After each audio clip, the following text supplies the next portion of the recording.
This video was created for CFS 294 at Western Kentucky University, spring semester 2010.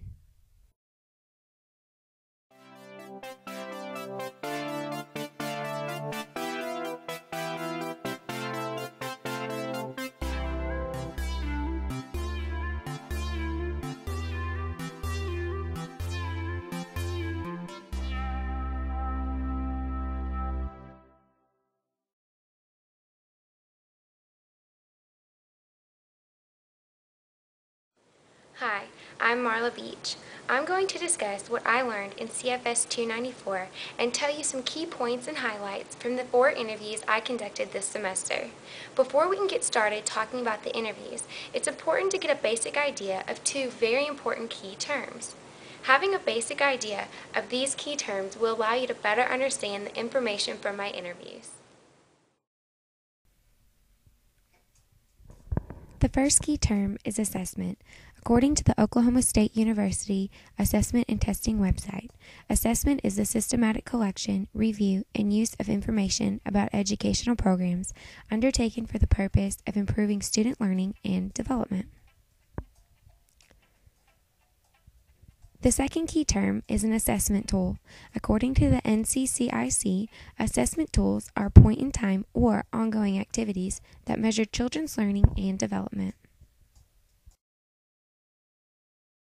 Now that we understand the basic definitions of these 2 key terms, we can move on to some highlights from my interviews and their connection to the class.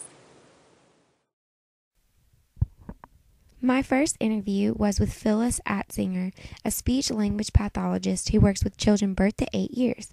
What I found most interesting about my interview with Phyllis was the type of assessment tools she preferred to use. All 3 of these assessment tools help assessors get an idea of the child's language development. When interviewing Phyllis, it reminded me a lot of the language area of the Dial 3 kit we explored in class. In Item 2, Articulation of the Language Area of the Dial 3 Kit, the children are shown a series of pictures and asked to say them aloud. The assessor is to pay attention to the beginning and ending sounds of the word. For example, the child is shown a picture of a leaf and asked to say the word leaf. The assessor is to listen for the L and the F sound. This is very similar to the Goldman-Fristow test used by Phyllis. In this test, a child may be shown a picture of a house and asked to say the word house. The assessor will listen for the H and S sounds in house. My second interview was with Sherilyn Frank, an early interventionist at an early Head Start that works with children ages birth to 3 years. A highlight from my interview with Sherilyn was that she used a mixture of standardized and ordinal assessment tools. Hawaii Early Learning Profile is considered an ordinal tool because it measures 6 areas of development in the order in which they develop in children. For example, cognitive develops first, and self-help develops last. Bailey 3 is considered a standardized tool because it compares the child being assessed with other children of the same age. We learned in our Chapter 5 PowerPoint that all children progress through the stages in the same order. They may not progress through the stages in the same rate, but they will progress through all the same stages. That is why Hawaii Early Learning Profile is a reliable tool to use. We discussed in Chapter 4 of our book that standardized tests are very beneficial because they are quantifiable and a child's performance can be easily compared. There are many advantages and disadvantages of these 2 types of assessment tools. I believe that is why assessors such as Sherilyn use a combination of both. This way, they have a better collection of results. My third interview was with Melissa Brockwell, a public kindergarten teacher at Parker Bennett Curry Elementary School. One section of our interview really stuck out to me. Melissa stressed the importance of parent involvement. She stated that parent involvement is 100% important. Chapter 10 had some great evidence to support Melissa's views of parent involvement.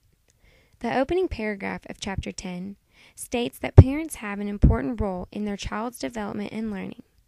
The importance of having parents as partners with early childhood settings is a goal for quality education.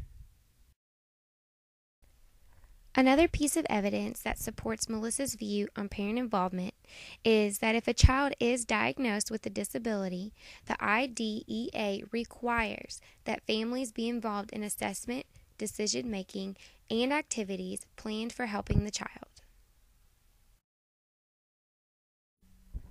It's important for families to be 100% involved with the child's assessment and screenings because parents have a huge influence on their children and they get the ultimate say in decisions for their child. If a parent is not on board with the teachers or the assessors, the child may never get the quality education they deserve. My fourth interview was with Lisa Ryan, a parent of an autistic child named Johnny. Johnny was first assessed when he was 15 months old because Lisa noticed he wasn't reaching any age-appropriate milestones. Lisa had a woman from First Steps come into her home and assess Johnny.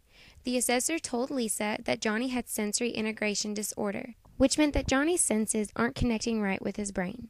This disorder can be easily confused with autism. Autism can only be diagnosed by a licensed psychologist.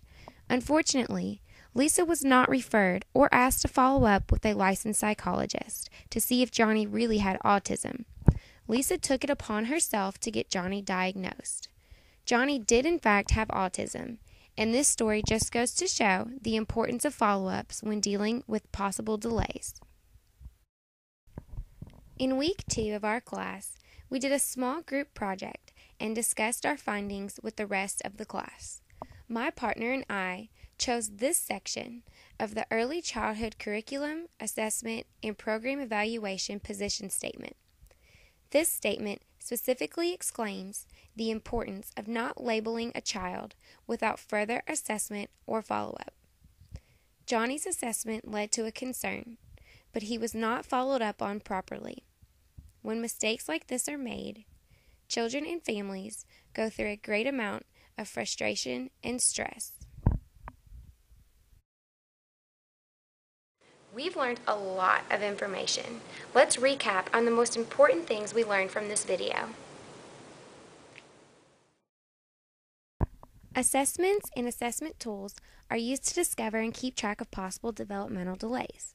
Speech pathologists use many different tools to assess language development. Early interventionists may use ordinal and standardized tools in order to get a more accurate result. Family involvement, like Melissa explained, is 100% important and may even be required. And parents, like Lisa, should always follow their instinct. Follow-ups are extremely important. I hope you enjoyed my video project and learned a lot of valuable information from my interviews and my references. That's all I have for now. Thanks for watching.